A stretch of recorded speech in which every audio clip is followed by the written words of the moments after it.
Get him, get him. Oh my God! Calm down. Come here, come here, come here, come here, come here, come here.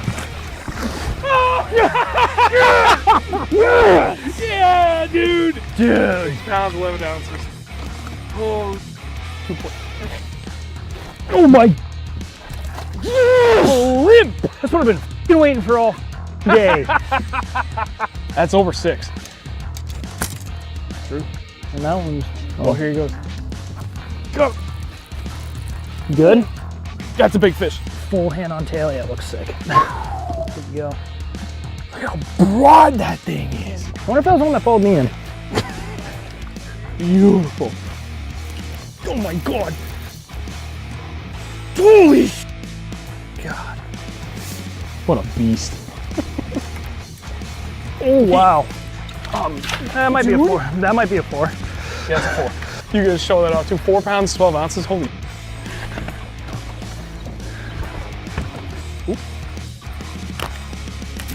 Another good one. Holy sh! What the? Is that another 6? Could be. It's the second giant of the day, proving that point. Oh my God! Oh my God! Yes! Big baits, big fish. There we go. 5 pounds, 6 ounces. Beauty! Dude, I'm not even joking. It happened again. You kidding me? Nope. Is it big? Oh! That's strong. Oh, Yeah, wow. That's a fat fish, dude. 4. Holy. Dude. Holy hell, that's long. Yeah, it is. 5, 4, 6. What? Yeah. Just rock. Got him. Get in here, you.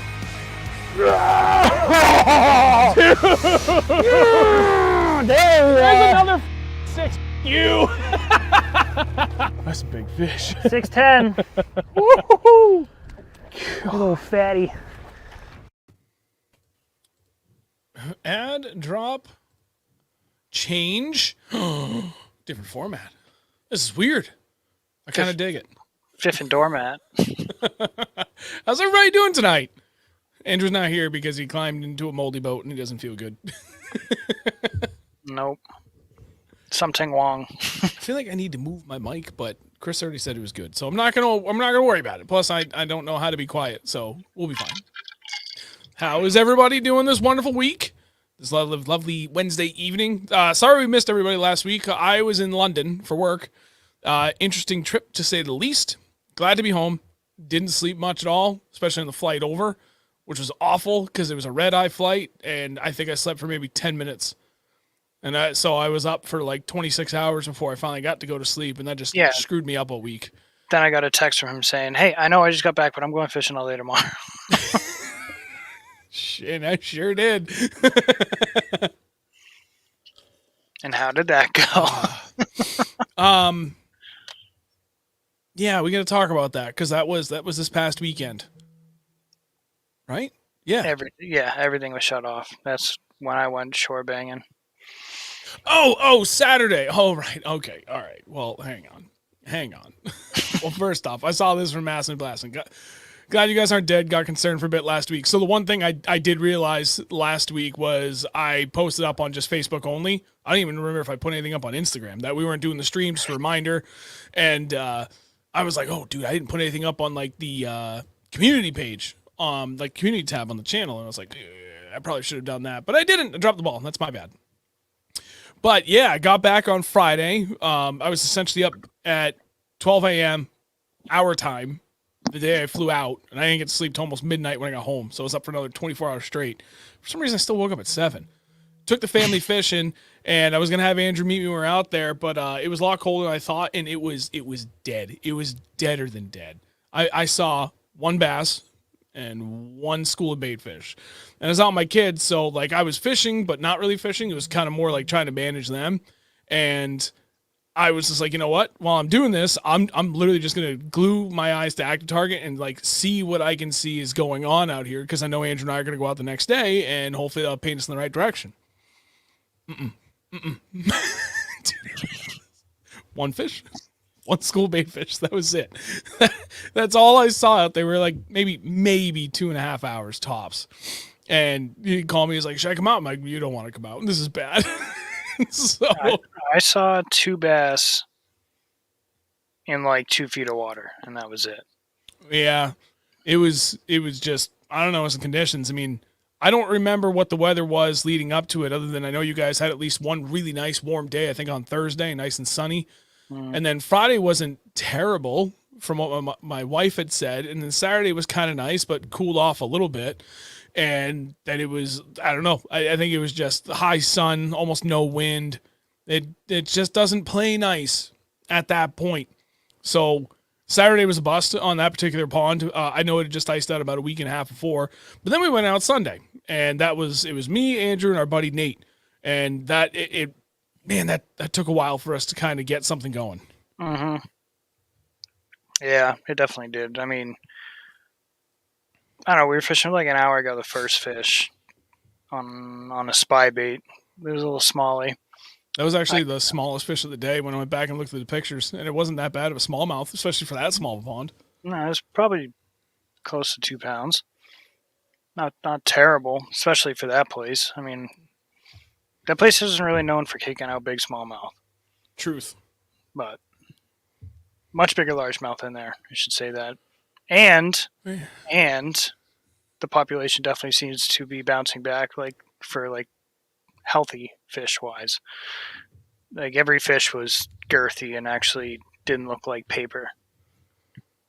Yeah, no, that was probably the best part. No, actually, that was the best part about the whole day. I mean, it was nice to catch them on a variety of baits, but the fact that, well, I say a variety, it was really only 4 baits, but we hit all of the major baits that we always hit, and they all produced at some point in the day, so it was good.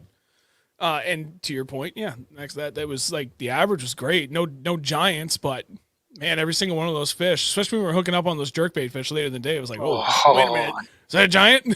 Nope, like, just real healthy. I remember this bite. I love this. So the jerkbait bite is definitely starting to kick off for sure. All right, really quick. One thing, I see that. Before we go any further, for everybody that's here, obviously, thank you very much for watching us. As always, we greatly appreciate you guys, especially when you come back after we've been off for a week. And if you're here already watching and you haven't either just liked the stream or whatever, if you could do me a favor, whether you're watching here on YouTube or on Facebook, just drop a like on it. It helps immensely. For those that are watching this after the fact, not during the live, but just watching the VOD on our channel, leave a comment too, or leave a like at that point. Like any of those things help immensely for growing on the channel. And the funny thing is, I rarely talk about this aspect. I bring it up once every couple months because I'll get a good streak of remembering to say this early on. And it's like flipping a switch on watching what the average growth is over like a rolling 28-day period. And like the sub growth grows like 30 to 40% every time, just from that, literally just from people dropping more likes on everything that we do. So when I say it helps, like I really literally mean it. It does it means a lot and it helps a lot. So, and then especially for people that are sharing this on social media, like especially on Facebook and Instagram, like you guys are absolute heroes. I appreciate what you're all doing. Now to Jody, my sister says Sean has a Boston face. Not really sure what that means. In my younger days, I had a couple of different people told me I look like Ben Affleck. So I guess there's the Boston part of it. I certainly don't see it, but whatever. Ben? I look like I look like a half-beaten bag of shit. If anybody asks what I think I look like, Hey.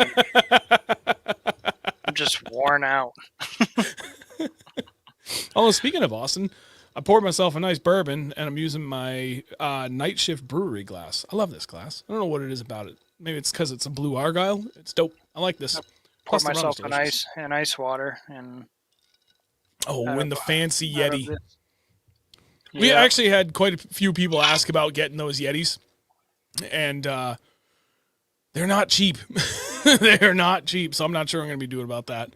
But I think we had a deal on these, and you were just like, we're going to do it because it's so cheap, and just made two or three of them. Yeah, it was something. My wife got some friggin' email thing. I think it was through the calendars she makes all the time. I don't know. But thanks, Dan. Yeah, no, those things are awesome. I don't know. Maybe if they run another special on it, I'll drop some bills on like 10 of them. And it won't be a lot, but at least that way, if I have to hold on to a few, like it won't kill me financially. But I think like 10, those will probably sell pretty quick. If not, Big Bass Dreams has their own versions too, and those are pretty dope. They're really nice. They are very nice. They're just etched in, so they're not going to come off. Your cousin from Boston. Thanks, Alec. What the hell was that Tom Brady commercial? Oh, when he's at the sporting I'm that goods guy store. with the freaking standee. I'm from San Mateo. I'm from San Mateo. I'm God, from you sound San so Boston. Mateo. Dogbone pre-order, yeah, that could work for those. That's what I'm going to do for the sun shirts. I actually got to get the ball rolling on that and get in touch with Kevin over at Co-Ed Sportswear again, because I want to get another sample. I like the print on the first sample I got was good. The shirt itself I was not displeased with, but I'm so used to the fit of all my FXR gear that I was like, I want it to be closer to that. If it's not exactly that, it's got to be as close as possible. Then it'll make me happy. But I did see another comment up there. But before we get to that, let's go back to talking about Sunday. You had mentioned it took us a little while to kind of get the bite going, but one of the things we tried to really do was it's a pond in our backyard. It's a pond I've been fishing literally since the first year I moved to New Hampshire back in 1993. I know it like the back of my hand. Between Andrew and I, we know every square inch of this body of water. And the last couple of years, it's really kicked our teeth in. I think it's actually been 3 years since we actually stuck like a good fish there in the early spring. But that's why we keep going back, because we know about the potential that it has. And plus, it's so close to home. And honestly, at this point now, I'm really tired of making 120-mile drives every weekend. So I'm very much looking forward to 3 to 4 weeks of really close trips to home. Even though I know the fishing's going to be tougher, we kept going south. That bite should be better, but I'm just tired of the driving. I do this same damn thing every year, and then I piss and moan about the bite being tough because we're constantly chasing that just after ice out bite.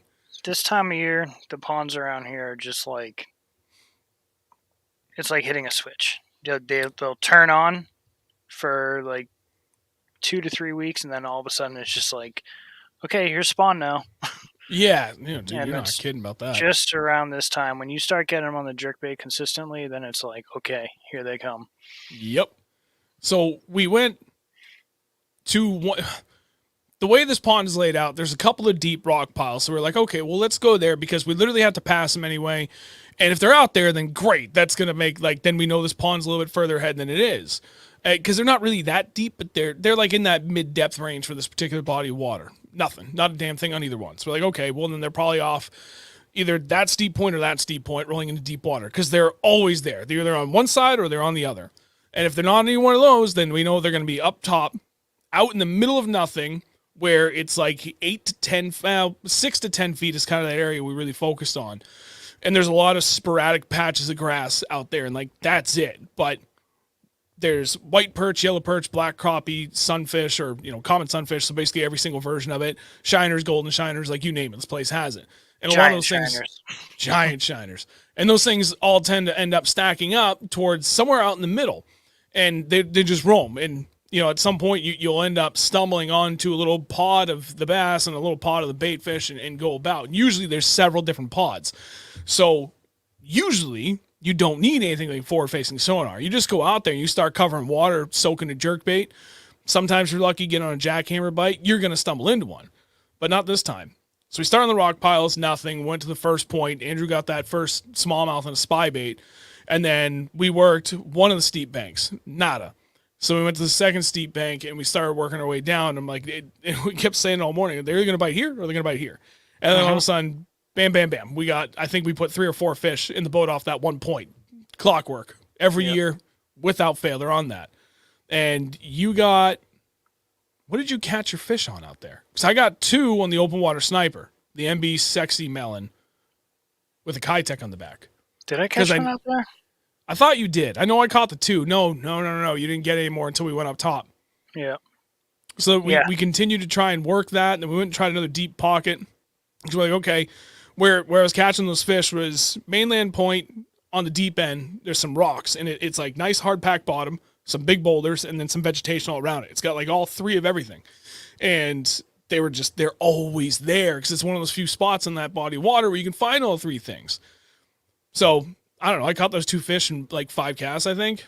It took a while till all of a sudden we hit that magic spot, and it was like boom, boom, okay, and then nothing. And then we went up top, and you were at that point I still wasn't in a good mood, and you just took over on the front, and that is where you can take over because you ended up figuring them out with the jerkbait, and I was just following suit on what you were doing.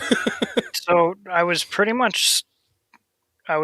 definitely hunting with the active target. Like I go move up like 50 feet and stop, spot lock, and just wait and scan as I'm casting, and then all of a sudden I'll see one, and I would cast way past it and bring it up to it, and I would just wait, and then they would come up and just take it.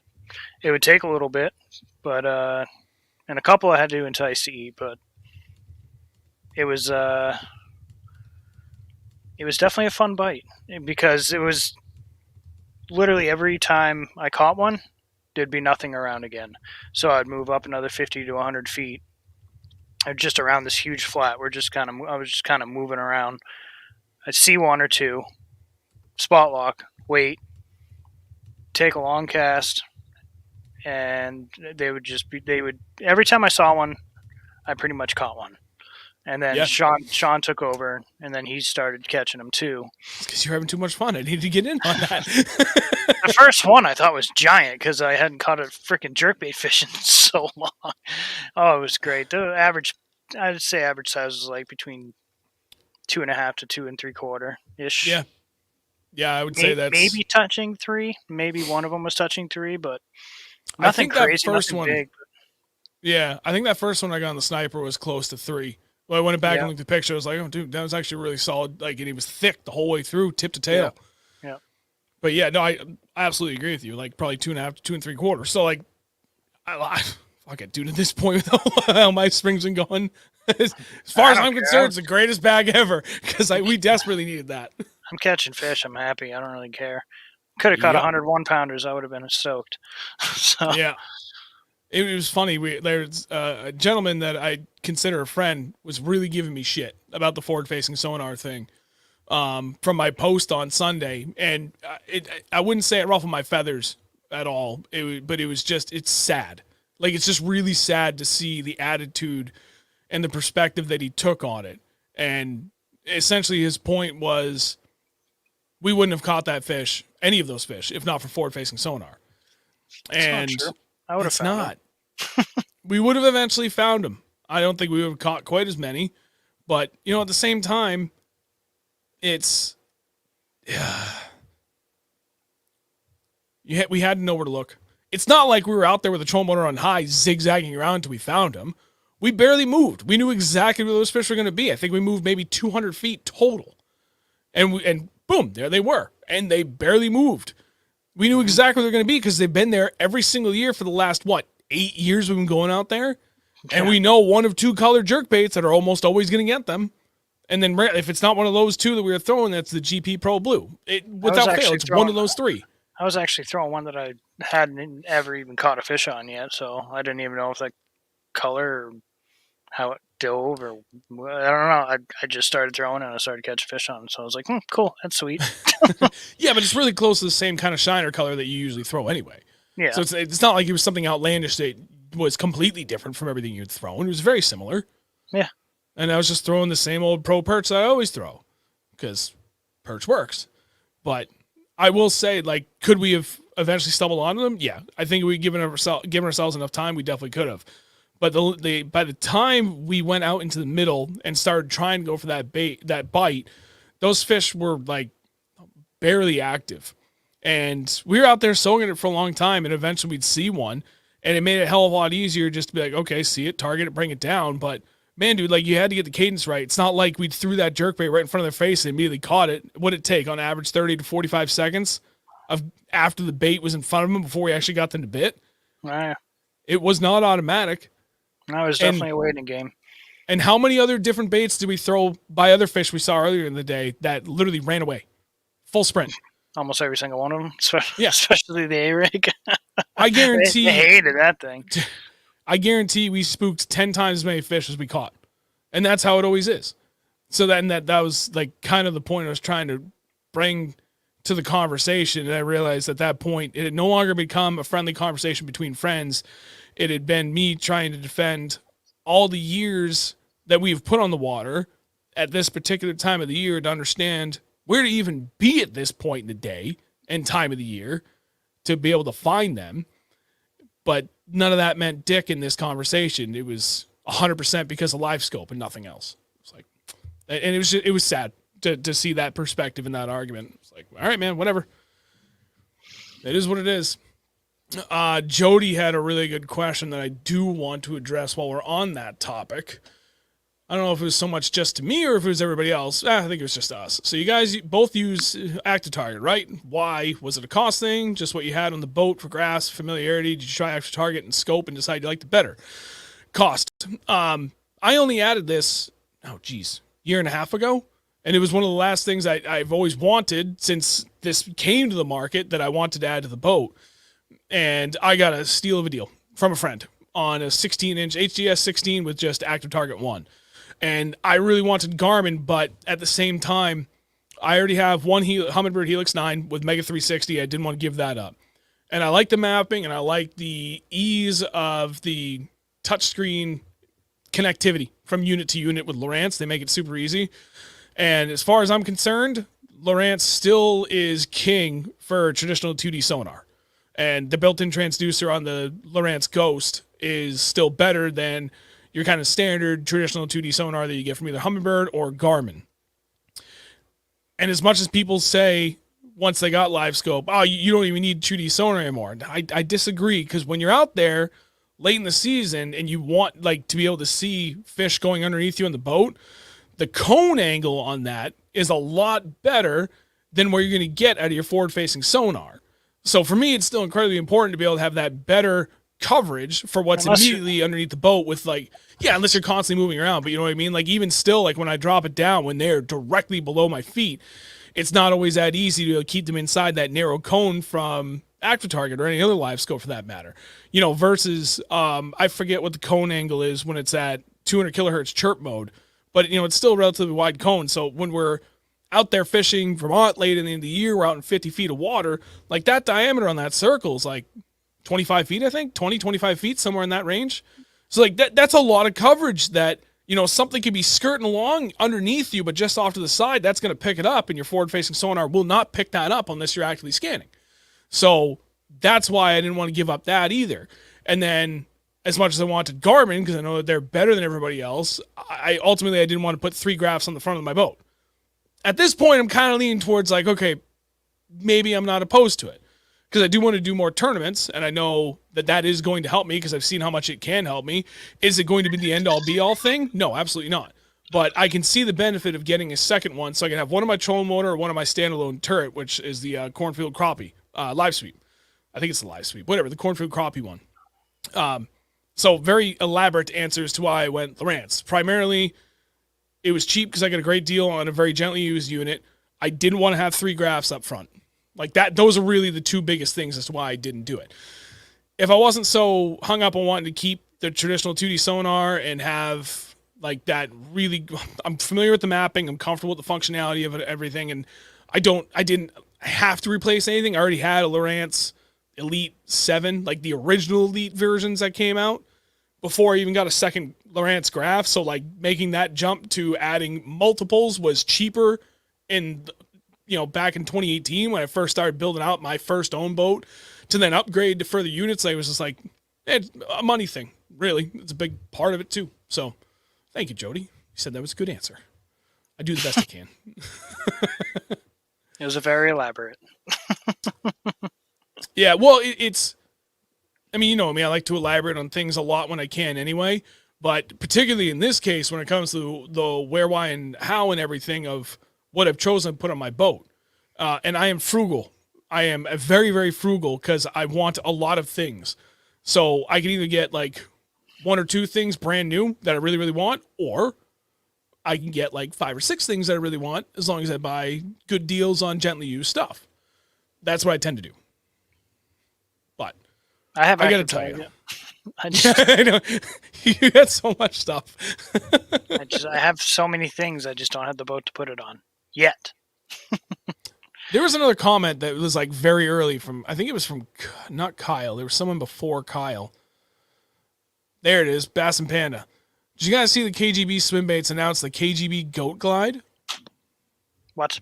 No, I did not. I would like to see this. I wonder who's going to pull it up first, me or Chris. The Goat Glide. Is that what it was? KGB Goat Glide. Oh, well, now I want to see it.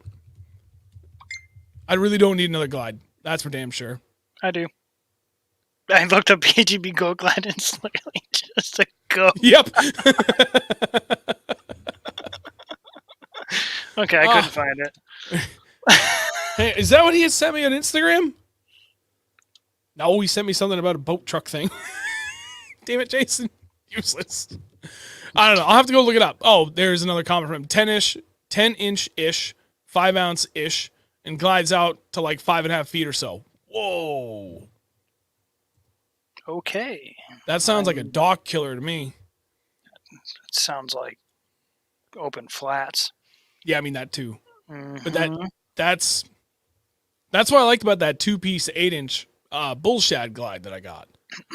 Remember we were up on Champlain and like, what was that, 3 years ago that I did that? Yeah, and I figured out the perfect cadence on it so I could actually get it. Like, dude, how wide was that dock? 4 or 5 feet? Yeah.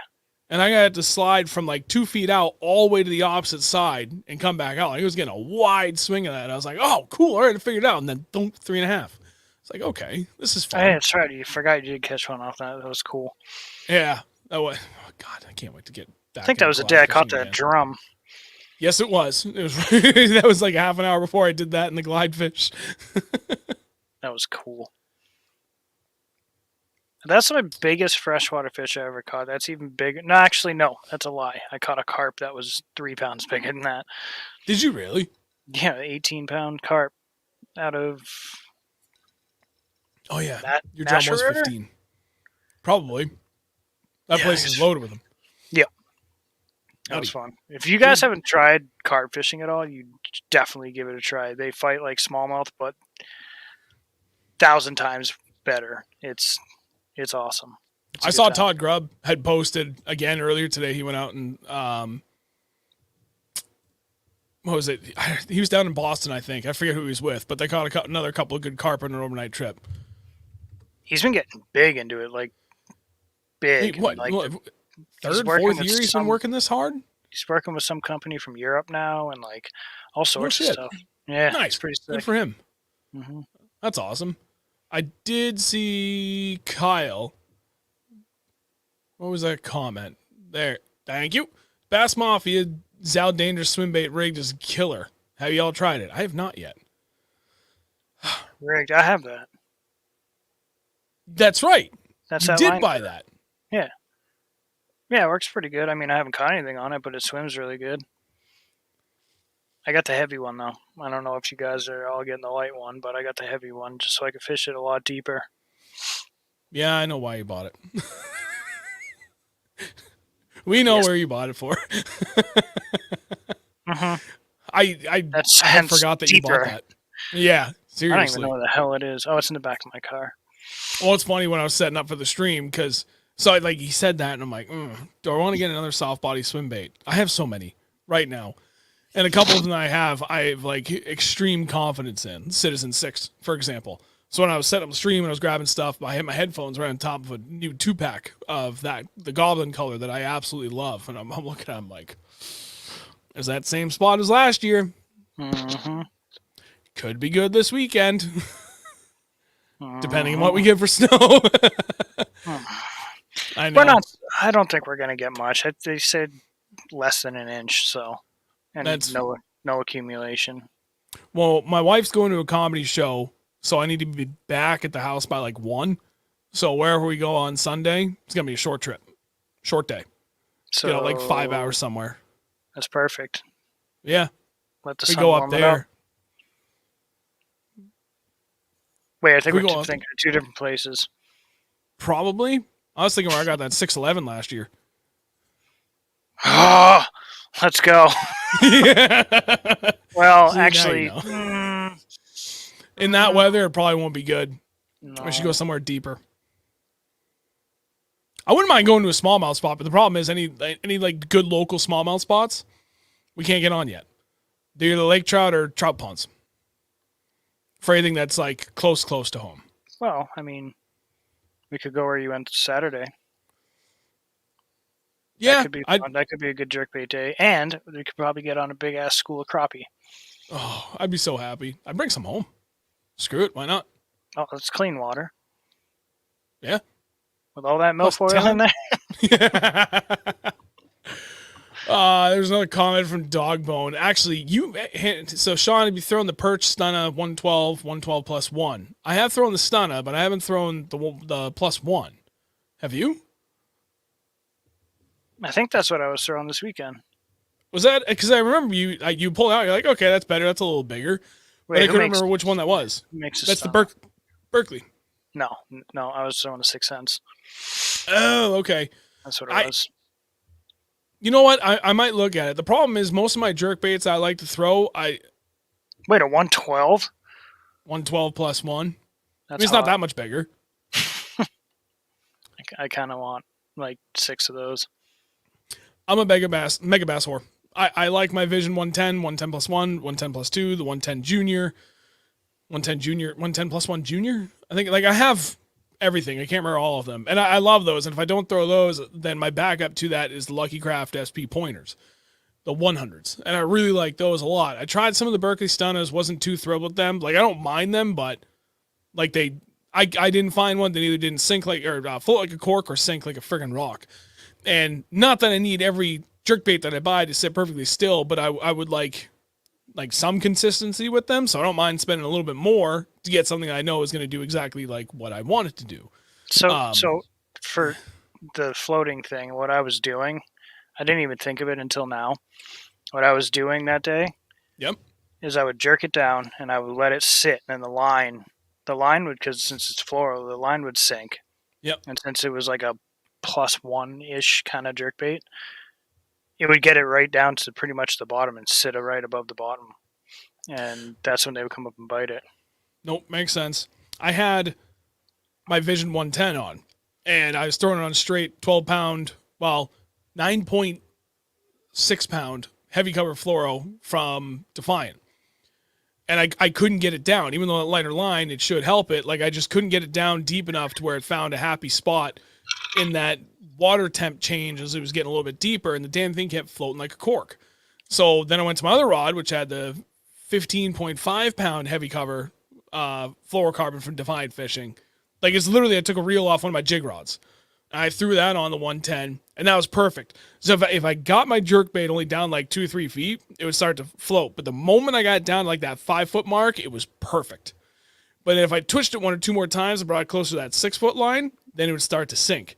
And it was really cool to see that. You wouldn't know that if you didn't have forward-facing sonar to be able to see that and see the differences that you would get with different line types and everything, and line weights, more importantly than anything. But it was cool to see that, and where we were fishing towards the end of the day, like, dude, that benefited me greatly because we were out in almost 10 feet, which isn't deep. But I either got it to suspend perfect, dead nuts 5 feet down, so right in the middle of the water column, or it was very, and I mean very slowly sinking, which was fine because still another 5 feet of water to work with, so it was, let it go. I had plenty of time for it to do its thing. And it was great. I think if I had gone to the Defiant 14 pound, it would have been perfect. I should have brought this. Ow! Everybody drank. He hooked himself. Ooh, deep dive. I should have brought that. That would have been good. That would have been so much fun crashing off the rocks at the bottom of that bank. Yep. I'm still stuck to this bait. Okay. I know Chris is grabbing comments, but I saw this one. I really wanted to point that one out really quick. I kind of want to try brown trout glide from Jody. You should. Yeah. Because I know rainbow trout glides work. Damn right. And obviously we know what he's talking about and why. And yeah, dude, absolutely. You know what? 100% agree with you, Jody. I think you should definitely try that. I would love to get one of the new 7-inch trick shads from Bull Shad because I really like those glides, or even another Golden Belt custom. But I want a blank, and I want to send it to the guys at LFOD Swimbaits and have them paint a brown trout. because they paint a really sexy brook trout. Mhm. So I think that, and no, they've painted a really good brook trout or brown trout. Yeah, I would want them. I do with freaking Colby and John. I would kill to have them paint me brown trout like- on the they're 7-inch like- glide. They're like hand painting them now, like I believe with like brushes and doing Toothpicks. crazy stuff. The toothpicks? Yeah, so that they're doing a special run of toothpick paints. They're literally taking a toothpick, dunking it so they get like a big dropping on the end, Mhm. and then they'll dot over and over and over again. And they're going to be at the Bassmaster Classic this weekend. So they're going to be selling a ton of those. Dude, they're going to sell out on the first day. Their Tim baits Dooley are will so be there. good. Yes, he will. Yeah. So we've got what? We got Tim Dewey from New Hampshire. We got Tyler Williams from Maine. We've got Jonathan Kelly from Pennsylvania. Pretty sure it's Pennsylvania. Or is it New York? No, I'm pretty sure it's Pennsylvania. I almost forgot. There is, oh my God, is it Kyle Patrick? Kyle Patrick, maybe? I believe From New so. York. Yeah. Rookie this season. He's on the Douglas team as well. I mean, I say he's on the Douglas team as well. His tier is here, and we're here on the team. He's on the team. He's on the team. You know, we're on the team. They do a lot for us. We appreciate we get that. a But discount. we know where the feeding order is here. Yeah. Hey, help us out down here. It's like We get Rocket more than League. discount. I don't do anything for just discounts. I know where our value is. I'm really good at telling you everything I suck at. I'm really terrible about telling you anything I'm good at. Kyle Patrick, yes, from New York. See, I did remember correctly. But I'm getting better at recognizing and acknowledging things that I'm good at, and understanding and appreciating, acknowledging, and communicating my value. Something I've been really trying to work on. And I know my value is worth more than a discount. Yes. I'm worthy. I'm worthy. Who else I saw? Oh, John Scungio. Hey, buddy. Yo. Saw him jump in, and I saw Dan, Sean Place, and a bunch of people that jumped in here. Thank you, everybody, for joining us. And Andrew. Pointers you from say Boat Potato. What? You say Scungio's in here? Yeah. I didn't. Oh, well, you don't have StreamYard. He's on Facebook. Oh. Oh! Gunner said the stunner is definitely a slow sink. Jason. X-Wrap and Shatter. I'll grab it. X-Wrap and Shatter Wrap for us cheap guys, and you don't have to change out the hooks. X-Wrap with that little feather on the treble. Oop, my bad. It sucks. Don't buy it. Doesn't work. Never has. They should discontinue it. One of the things we didn't talk about from what happened on this Sunday is something I really did want to bring up. We were working down that steep bank and working up to the shallow flat because we saw the new down tree, and you were like, let's get up there so Nate can give it a shot with the glide. Nate was out there. He's one of our good buddies, and all he was doing was slinging big baits. Like, he's just a giant big swim bait guy. That's all he does. He literally gave us all of his like conventional stuff, and we Raffled it off or donated some of it, and this, that, and the other with all his stuff. And he only throws big baits now. That's it. Yep. And we were working that first steep point where I caught the 2 open water sniper fish. We moved like, I don't know, 150 feet down the bank from there. And, the bank along that stretch goes from this to a little bit more like that. From like 60 to about a 40-degree bank, and there's a little bit more timber down there. And he was throwing the depths 250, comes off a tree, and then all of a sudden, he was like, whoa, giant came up underneath the tree. So when we went back up the other end, new tree down, Andrew's like, let's go up there and try that. And as we're getting closer to it, we're in 4 or 5 feet of water, and you saw 2 fish on an active target all of a sudden, just like out of nowhere. Yep. You fired out your jerkbait, and you got one of them. Mm-hmm. And fished the tree. And as soon as we got up there, that was too shallow for my jerkbait, and I was like, I'm going to pick up the jackhammer. I think it's still too cold, but you never know. And I might get lucky with one. And I think I cast that probably 20 times up in that area, and I ended up sticking one. But I was fishing really, really shallow up on all those lily pad reeds, and it was too shallow. I was trying to throw this thing in like 2 feet of water. And you never know. Oh, I did break off on something. It must have been a big pickerel because I got trucked. And, oh, yeah, I forgot about that. I got trucked, and I barely even got to load the thing up, and jackhammer gone. So there goes $17. But retied on, and we're starting to back off the bank and go out to where we ended up getting all the jerkbait fish out 6+ feet of water. But we were still within firing range of where you caught that largemouth on the jerkbait in like 4 feet. And I'm like, you know what? They might still be up there. I think at that point it was like 3 or 4 casts. I ended up catching the only fish on the jackhammer for the day before we ended up getting into all the jerkbait fish. That made me really, really happy. Yeah, you just turned around and fired back to the back of the boat and caught that fish. I was like, what the fuck? Dude, I was bombing that thing too. I was throwing that on the X Matrix 764 XF. That's a nice one. That's the 3/4 ounce to 4 ounce rod. And I think I have one. 746, not the 764, the 746. 7.4, yeah, 3/4 ounce. Maybe it is a 7.6. Maybe it's a 765. Damn it, man! I gotta remember these things. I keep forgetting. I don't know. Anyway, Numbers. it's rated 3/4 to 4 It's like ounce. the Matrix. But it's weird because even though it's rated to that, like I can still finesse a 3/8 ounce jackhammer on it, and it's not like I have a giant trailer on this. I was throwing the flipping light on from Beast Coast Fishing, so it's not that heavy. And I turned that thing around, and I was bombing it. But then when I hooked up, like it was on a far cast, and I didn't have to reel it that far before he bit it. And I throw the 18.4 pound heavy cover from Defiant on that. Dude, I barely had to load up the rod, and I had him pinned. Made it easy because he choked it, but Yeah, he absolutely inhaled it. oh, dude, it was glorious. I missed that bite too. Yeah. Oh, Kevin asks, anyone use the Credge? Have at it, sir. I tried it. Cold water, I don't think it's good. I think it's too fast. It definitely falls back towards him, that's for damn sure. But it falls too fast, and I think it's 1/2 ounce. So it's, I believe for warmer weather, maybe like pre-spawn. I don't know. I really don't know. Like that midsummer bite would probably be really good. It'd probably be really good for like those smallies out deep roaming. I bet that. I'm sure it's going to work. Yep, I But would just for absolutely agree with you. For right now, though, I've used it thrown it a few times already this year, and it's too fast. Gotta slow down. Yep. I did like the look of it, though. It's cool. Yeah, it's weird. It looks like, I can't say it on. We'll get demonetized. Kyle, jackhammers are old news. It's all about the Evo. So saw that, looked it up. I'm curious. I'm gonna have to like put these side by side to look at it because the jackhammer's like $17 now, and the Chatterbait Elite Evo is $10. But it's using the same egg snap on it. So, I don't know. Well, now I'm curious. The one thing that I've always said that I love the most about the jackhammer is it starts incredibly easy and it will stay vibrating and hunting at an incredibly slow speed. So if that can do the same damn thing just as well or extremely close, I'll absolutely look at it.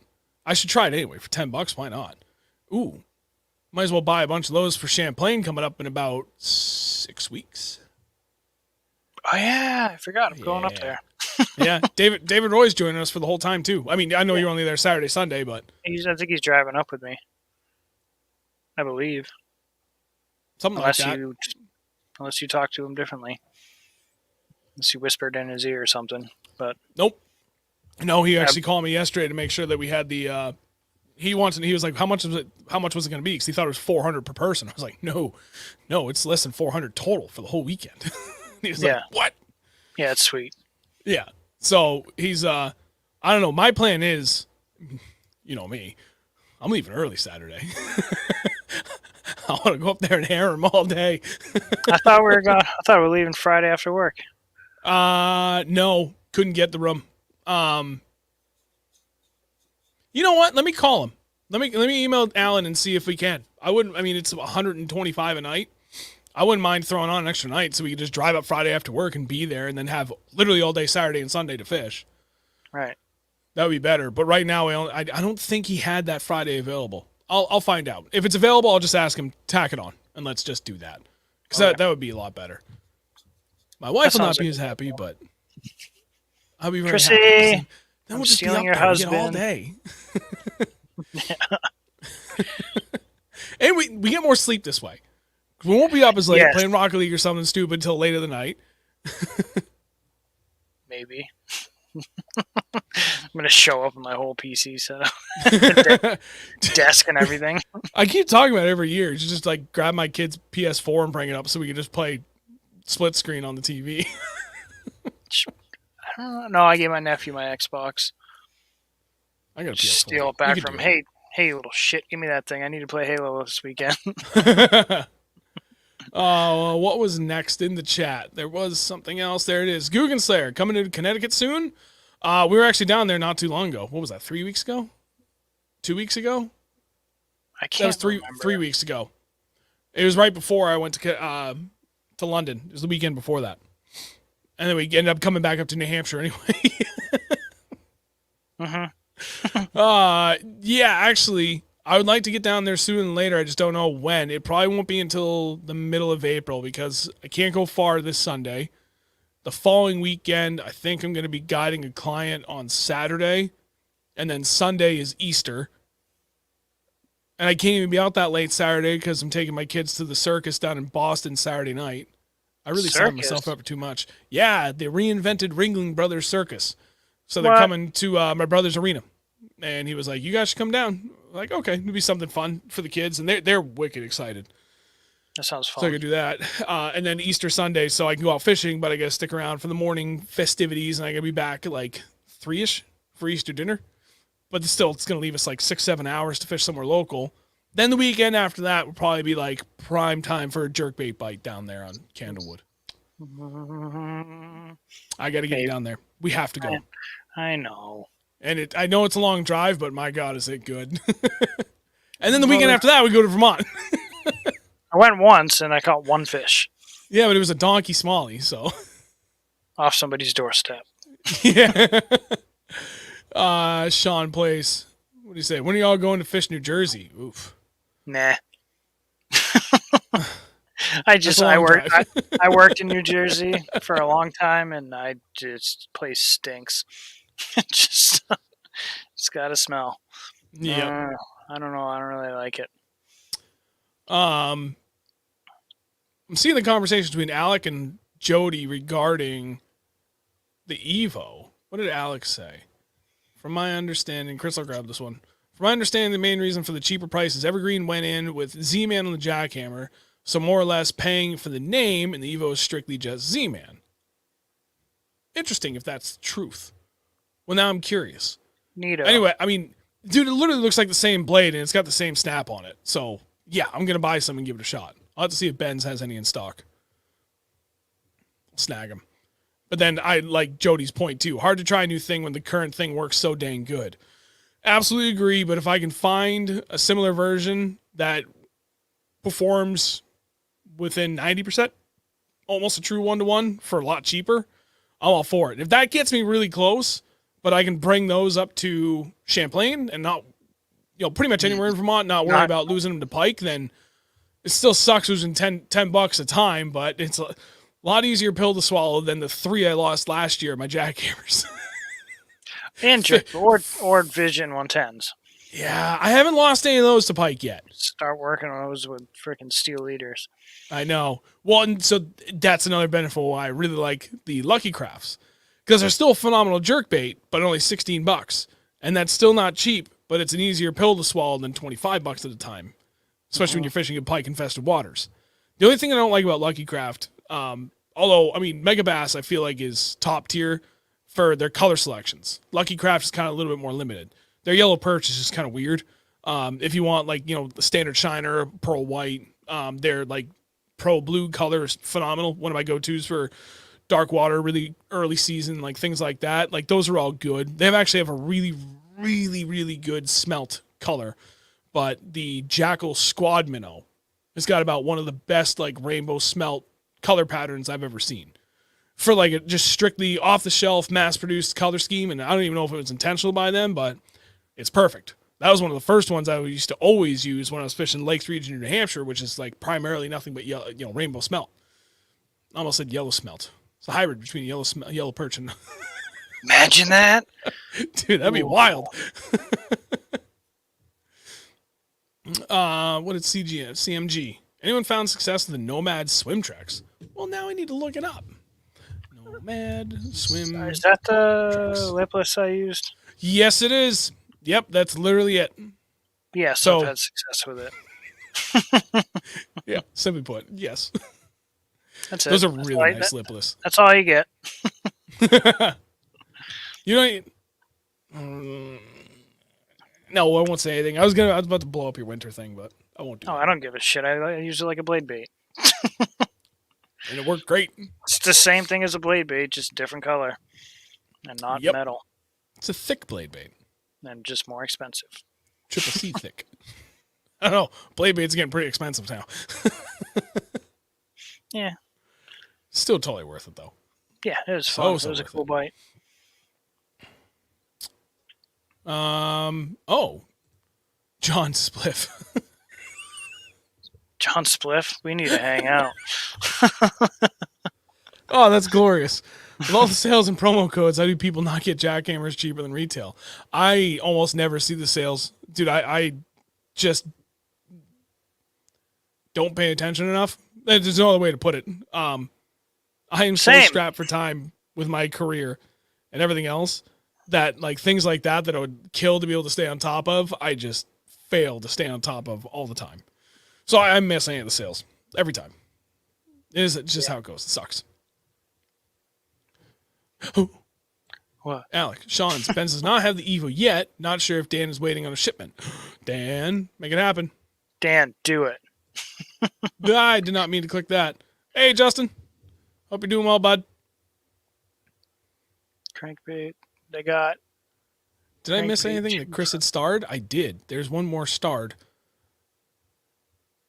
They got a crankbait from Nomad now. Oh, that was left over from Goog, and I'll have to take a look at that. Trying to think. What else did we not talk about? See Ooh, guess what came in today? that? I have no idea. 2 new rods from Douglas Outdoors. Ooh. Really? I got a replacement for my jig rod, so I got a 715F. And I had asked about the swim bait rod I was supposed to be getting, and there was complications. So the timeline for that to arrive got pushed way out. So I said, all right, no worries. I'll get that later. Yeah, 7. Yes. I want that too. I was With the supposed to get that. with the longer, with the better handle, the better balanced. Yeah, I was supposed to get that one. Yeah, it got pushed out. So I was like, can I just get another 715F in the meantime? And he was like, yep. So I have now officially replaced all of my loose rods with all of my traditional fishing rods with Douglas. So the only thing I have left, I have 3 Super Duties for my swim bait setups I got to replace still. I have 1 rod left. A jerkbait rod. Still using my Wicked Customs rod. I have one of my lose. I forgot about that. I have 1 lose rod for my jerkbait. I want to replace that with the 683, I think I said. The 684 for the X Matrix for that.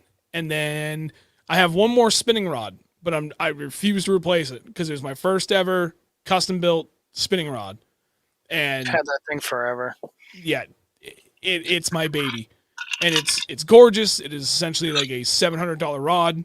I'm not going to get rid of it because there's nothing wrong with it. And then I know they don't have a problem with that. But you know what's funny? I've actually been enjoying using the 763 XF so much better than that, just because I like the longer rod, so it loads up so much better. But when we go out there, we're like just 100% straight up smallie fishing. It's nice to have that extra rod with me anyway, because then it gives me 5 spinning setups, and 3 of them are super light duty, so it works. It's crazy. I've actually started using a lot more spinning setups this year, and I'm kind of liking it. It's kind of Dude. fun. You had that spy bait friggin' locked in your hand for a lot of the day when we were out there. I found my spy bait box, by the way. It's right there. Oh, thanks. I really, You know, almost all of those were from the very first time we went to the St. Lawrence in 2019. I know. Like, it's rare we go through them. So I caught that smallie on like a greenish kind of perchy kind of colored spy bait, and I broke off on a giant. Anyway, and so we had one that was goby color. It's just like brown, kind of like blotchy kind of goby. Yep. And I was throwing it for probably about an hour and a half, and I was like, wait a minute. Don't you have that chartreuse dye? So I legitimately took a spy bait and dipped it in the dye. And then it made it like a perfect, like, perchy, bluegilly, chartreusey kind of color. Oh my God, it looks so good. And I just gave you some juice. It's going to work really well. It looked really good. Had a bunch of followers on it, but they wouldn't commit to it. But yeah.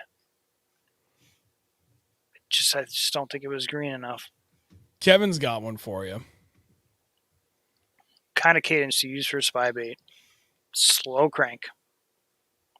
I wasn't popping it. I wasn't ripping it. I wasn't doing anything special. I was just bombing it out, getting it about 2 feet above the bottom, and just slow rolling it. As slow as I could. That's it. I need to pick that up a little bit more often. Although it's funny because we're out there and you're getting on it. And I remembered I had these really light underspin heads from Defiant. Anyway, so I picked up one of those and I tied that on and I saw one fish. I threw it out towards it. And that thing, dude, it could not get to the bottom fast enough. That was clearly not the right option. So I was like, But then when I was looking at the box, I saw I still had a ton of the Okashira screw heads. And I remember saying that too. I was like, ooh, because this is after you had lost the perchy one. You went to that goby one that you doctored up. And I was like, buddy, I still got those Okashiras. I got 1/16th and 1/8 ounce heads. I should have picked that Okashira up. I love that bait. I don't know why I didn't. I know. I think if you had thrown the 1/16th ounce with the slow flow on the back, I think that would have worked just as well. Yeah, I think so too. Now that I think about it, I was just so locked in on that spy bait. I wanted to get another one on the spy bait, but whatever. Yeah. Next time. Spy bait's fun. It's been a while since I've got into that. You lose a lot of fish on them. Yeah, that's the only downside. Oh, there. Cole, ever thought of doing a video on the rod arsenal? Yes. So I have a list of videos that have been kind of waiting in the wings to get done that for a number of personal reasons, I haven't done anything with the channel recently. Not since those last 3 videos I put up. I'm in my own head in a really, really, really fucking bad way right now. And I can't get out. It will eventually pass, but for the meantime, I haven't gotten to it. Now, the other part of that, too, was I was waiting on one last rod to come in. That was that swimbait rod I mentioned.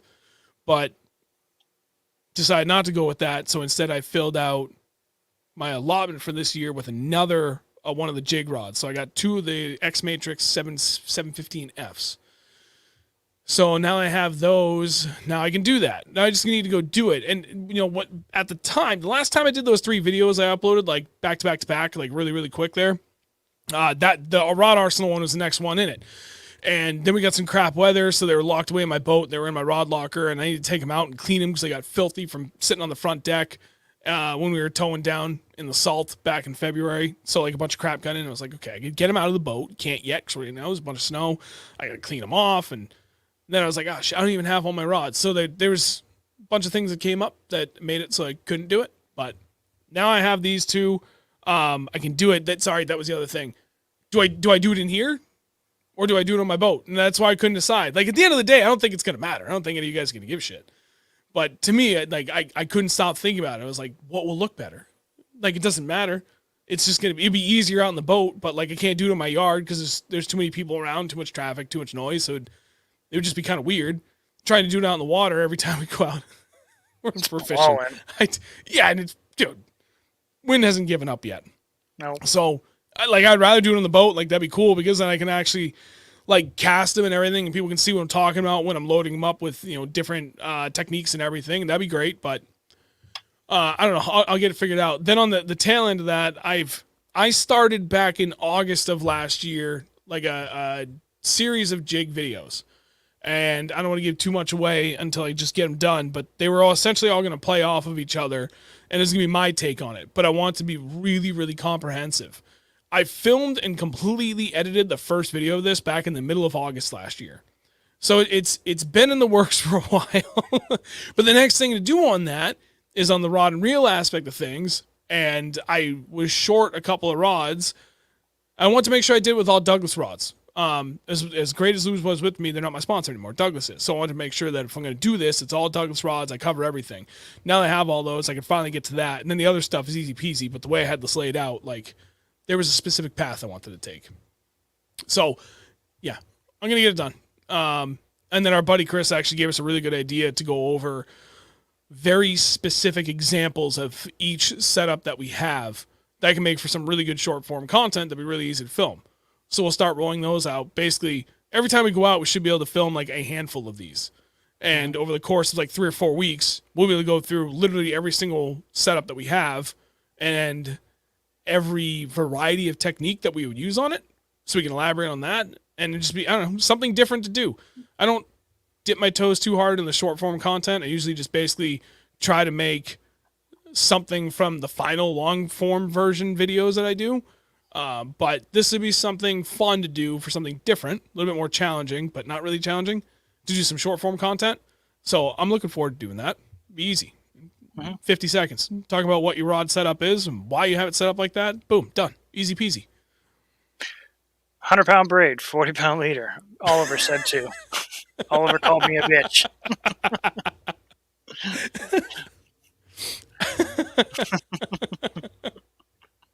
Boom, done. There's one. Big Bass Dream plug. I'm gonna do that with one of my spinning rods. This is my forward-facing sonar hater setup. It's meant for throwing little baits in front of my forward-facing sonar all day. This is my find the tree with a glide bait, which I did this weekend. Yes, you did. That was frightening. That was terrifying. It was on my new Big Bass Golden Dream. Buck Custom. Yep. The collaboration. The collabo. Saw something big out in the water. I thought it was a school of fish. So I did. There was a bunch of fish around it. Yeah, there was. Holy shit. So I bombed it out there, and I started working right through the middle. I felt a thump. Thought it was a fish. It was a tree. Dude, the end result of that would have been way different. The water was like 3 degrees warmer than it was. Oh, I would have gone in. No. I'm saying, like, instead of hooking the tree, you would have hooked the fish. Oh, yeah, for sure. Got it. Oh, yeah, for sure. Oh, damn it. May not have even had to been that much warmer. It was a tough day. They were being weird. They were being fickle. I threw it and I watched it on one cast, and they were turning and watching it, but they weren't committing to even following it. But just gotta throw it 30 more times right down that same line. Yeah, just to piss them off. Get the f out of here! Get out of my home! I told you 30 times already. That's it. Slap! Ow! I'm gonna eat you. I can't punch you, so I'll eat you. You catch these fins. Catch these fins. Jesus. All right. All right. Tell you what, I think it's a good time to actually wrap it up. It's been about an hour. I'm trying to keep these closer from an hour to an hour and a half, depending upon how the chat's going and stuff. And I think this is a good stopping point. Next week, I believe the plan is to have Tim Doobie back on, because we had talked about this several times. We talked about it again after the last time we had on. We're going to follow up with him after every single one of his events. And for a friendly reminder, Bassmaster Classic is this weekend. Tim obviously is competing in it because he qualified coming up through New Hampshire Bass, well, not New, sorry, the Bassmaster Bass Nation last year, finishing second in the national championship. But because the winner had double qualified, that allowed Tim to get in there as well. So Tim is in for that. Actually, no, I think top 3 go to the Classic anyway. It's the winner that gets the invite to the elites, and that was the difference there. I have to double check. At any rate. So yeah, we'll hopefully have him on there, but for those that are watching this weekend, again, don't forget Tim's in there, so wish him the best of luck. There's also Tyler Williams from Maine. So we got a couple of New England guys that are out there representing, which is man, I think they're only the second and third people from New England, not the greater Northeast, New England specifically. It does not include New York. So I think they're only the second and third people from New England to make it to this. Oh, it's his face from Connecticut. Oh, Paul Mueller. Okay, yeah, sorry. No, Paul's been in there for a while. Sorry, if I'm really extending it to all of New England, I think there's been actually a couple of guys. Isn't Brian? Yeah, Alex. No, I'm thinking I need to retract that and specifically say like Vermont, New Hampshire, Maine, like the very northern part of New England. Yeah. Tim's only the second angler from New Hampshire to make it to the Classic. I think Tyler might be the only guy from Maine to ever do it. Regardless, doesn't matter. There's going to be a lot of good people that we know that are going to be there, which is awesome. I really can't wait to be able to watch this. I'm fortunate that I at least get to work from home on Fridays. I can't watch it, but at least I can have it on so I can hear what the hell's going on, which is always a benefit. Or I can put headphones in and listen to it, but I will not have time to watch it.